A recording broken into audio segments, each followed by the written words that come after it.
So bos, Yo. nak cari laptop kecil ada tak? Laptop kecil. Kenapa nak laptop kecil? Sebab nak ambil laptop jalan-jalan. Tu laptop dalam kit bag saya sangat berat.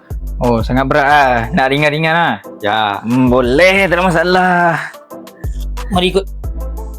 Okay, nak laptop ringan, nak yang kecil, kita ada satu laptop ni.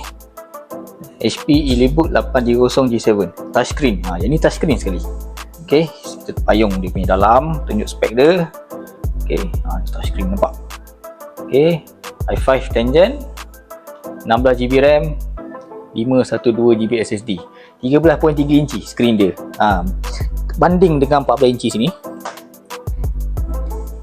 dia kecil sikit je. Nampak?